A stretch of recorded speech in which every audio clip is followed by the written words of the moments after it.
사남 유튜브에 오신 걸 환영합니다.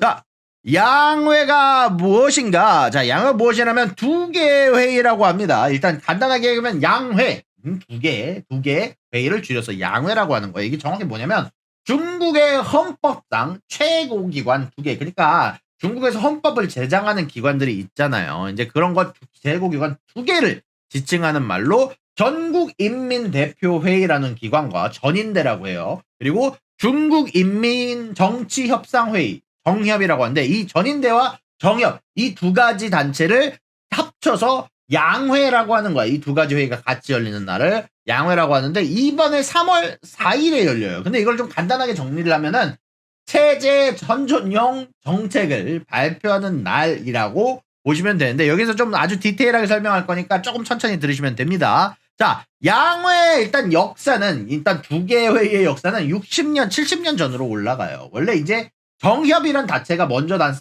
생겨났어. 원래는 맨 처음에 마오쩌둥 아저씨가 우리가 사회주의 국가다, 우리는 공산주의 국가다라고 선언하면서 우리는 중화인민공화국이 탄생을 했습니다 하면서 1949년에 처음으로 이 정협이란 게 개최가 됐습니다. 우리가 이 정협이란 것을 통해서 이 중국이란 국가를 잘 다스려 보겠습니다. 우리가 1년에 한번 이렇게 만나서 여러분들을 위해 법을 제정하고 국가 예산도 점검을 하고 여러분들 이런 것들을 한번 실행해 보도록 하겠습니다라고 해서 정협이 탄생을 됐다가 나중에 중국 내에서도 이제 헌법이 제정되기 시작합니다. 이제 그때부터 전인대라는 단체, 두 번째 회의 단체가 생성이 됐는데요. 자, 여기에 관해서 좀 더 디테일하게 얘기를 해드릴게요. 자, 여러분들 중국은 국회가 없어요. 중국은 국회가 없어.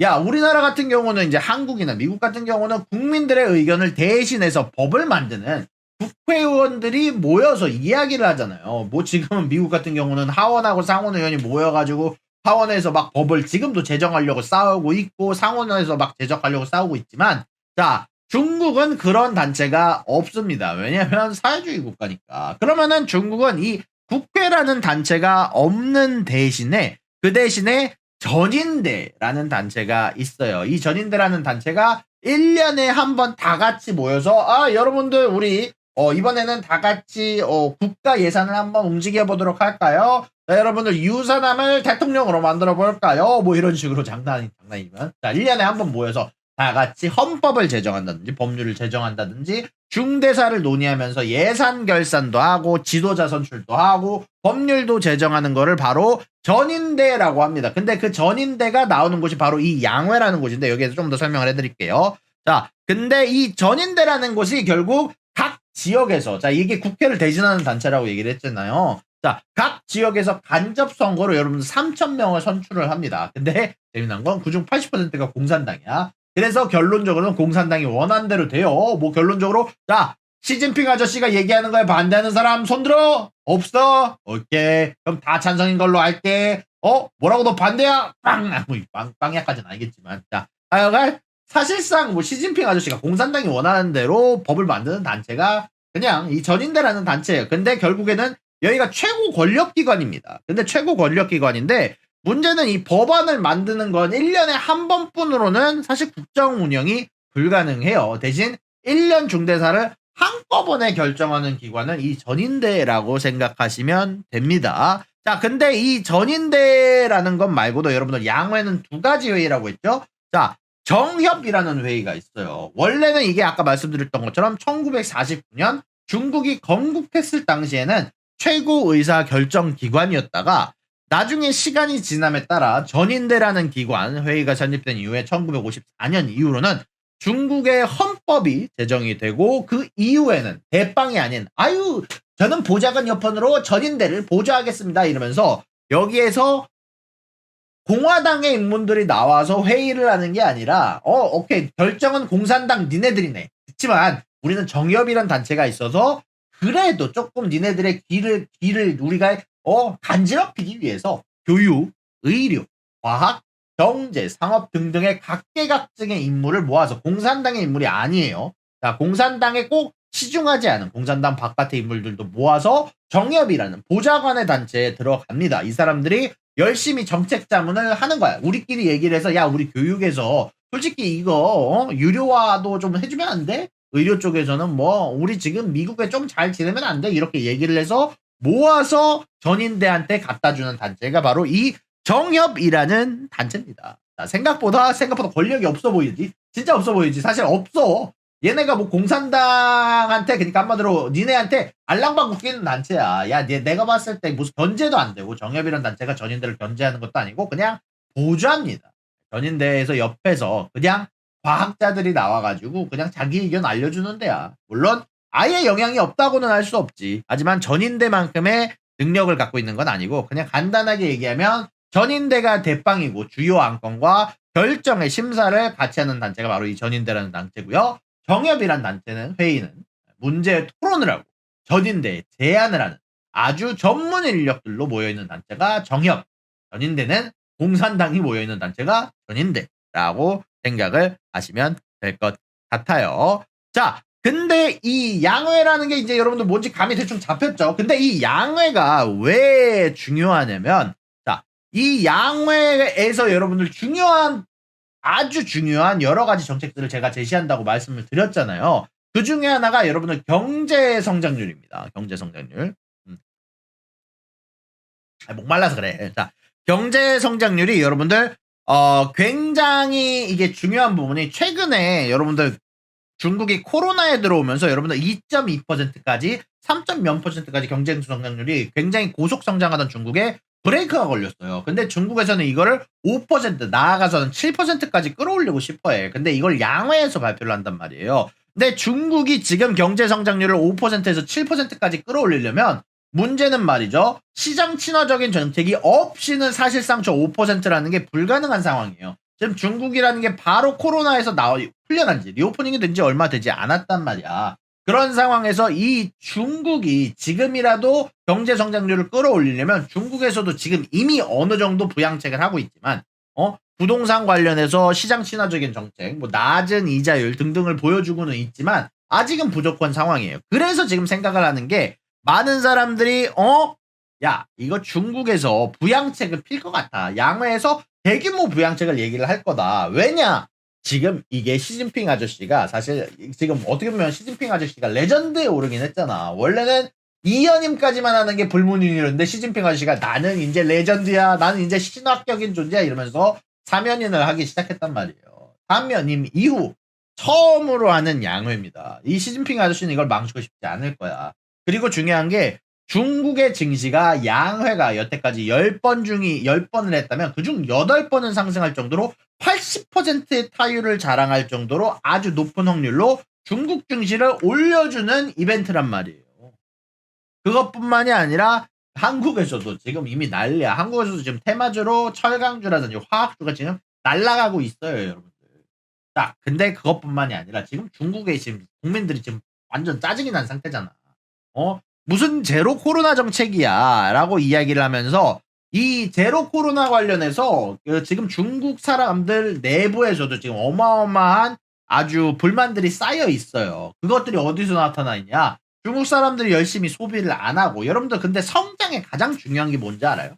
결국 어떤 나라가 경제 성장을 하려면 그 내부에서도 중국이란 나라 내부에서 소비가 활발하게 일어나야 됩니다. 근데 5%에서 7%까지 성장을 하려면 중국이 여태까지 가계저축을 해놓은 900조 원이라는 돈이 필요해요. 이 900조 원이라는 돈이 실질적으로 쌓여있고 만약에 이게 적당한 이벤트와 적당한 부양책만 만난다면 중국 사람들이 돈을 쓰기 시작한다면 보복 소비를 하기 시작한다면 중국이 이 5%라는 걸 달성을 할 수 있고 이 자체가 900조 원이라는 어떻게 보면 한 나라의 국가 예산보다도 많은 수치가 지금 이미 예약이 돼 있다는 겁니다. 지금 이게 쓸 일만 남아있어.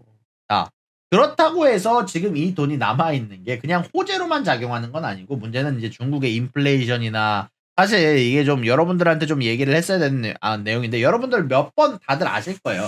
중국이 근데 그냥 이렇게 막 기분 좋게만 볼 수는 없는 게 중국이 사실 부동산이 여러분들 많이 위험한 상태예요. 많이 위험한 상태다 보니까 이런 부분들이 아직까진 간당간당하긴 해. 중국 국민들은 여러분들 무조건 집을 사는 걸 미덕이라고 여길 정도로 거의 대부분의 국민들이 가장 처음으로 투자를 하는 것은 여러분들 주식 투자가 아닙니다. 이제 자기 집을 소유하려고 하는 거. 사실 중국은 재밌는 게 집에 소유라는 개념이 없긴 해. 요건 좀 재미난 내용을 한번 좀 다뤄볼게요. 중국에서는 여러분요. 만약에 여러분들이 집을 사잖아? 그럼 여러분들 집을 사는 게 아니에요. 그게 뭐냐면 여러분들이 중국한테 돈을 내고 내가 우리 99년 동안 이 집을 빌리도록 할게 라고 하는 게 중국에서 집을 사는 거야.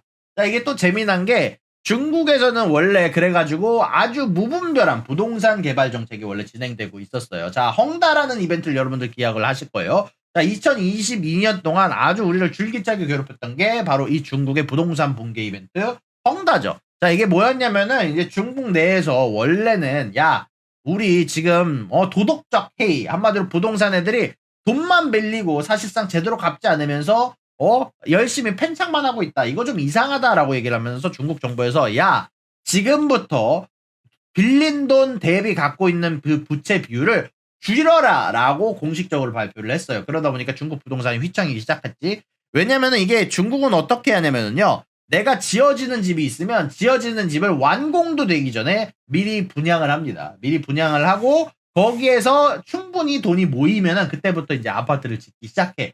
그리고 거기에 있는 돈은 재미난 게 그 아파트에만 쏟는 게 아니라 문제는 그 돈을 바로 다른 데 돈을 불려가지고 부채를 붙여가지고 또 새로운 아파트를 지어요. 그러고 아파트가 분양이 되기 전부터 만들어지기 전부터 분양시킵니다.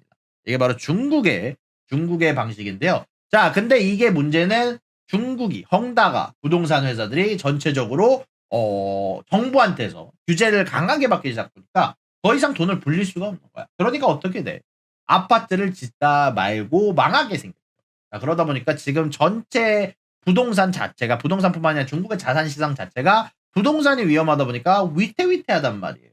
중국의 주택 판매가 19개월 연속으로 감소를 했습니다. 그러다 보니까 양회에서는 아마 제가 봤을 땐 부동산 관련해서 혹은 시장 관련해서 이런 부분들에 관한 부양책을 꺼낼 가능성이 높아요. 만약에 이런 주택 부동산 판매가 해결이 되지 않는다면 결국 자산시장이 상승할 수가 없거든요. 그러다 보니까 이 부동산 문제를 해결하기 위해서 아마 대규모 부양책을 꺼낼 가능성이 굉장히 높다. 근데 그럼에도 불구하고 좀 여러분들한테 한번 좀 짚고 넘어갈 문제가 있는데 알리바바 얘기를 좀 꺼내볼 거예요. 내가 알리바바 얘기 하도 많이 해가지고 여러분들한테 바바바바 이러면서 뭐 아빠 얘기 안 하라고 생각하실 수도 있는데 그게 아니라 알리바바라는 회사가 사실 중국의 아주 대표적인 주식 중 하나죠. 원래 굉장히 어닝이 잘 나왔습니다. 굉장히 알리바바가 원래 어닝들이 잘 나왔고 원래는 가이던스도 좋을 거란 말이야. 좋을 수밖에 없어. 왜냐면은 리오프닝이라는 것이 나왔고 중국 국민들이 돈을 쓰기만 기다리는 상태인데 여러분들 폭락 중입니다. 왜 폭락 중일까요? 요거는 사실 돈이 제가 몇 번이고 말씀드렸지만 중국 주식들이 너무나 싸지만 제가 손이 안 나가는 이유를 설명해드리면서 나온 이벤트가 있죠. 자, 중국의 스파이 풍선과 저거 가운데 손가락 같은 푸틴 아저씨. 근데 푸틴 러시아한테 무기를 판매한다는 소식이 나오면서 중국 주식들이 미친 듯이 폭락을 했잖아요. 왜 그랬을까요?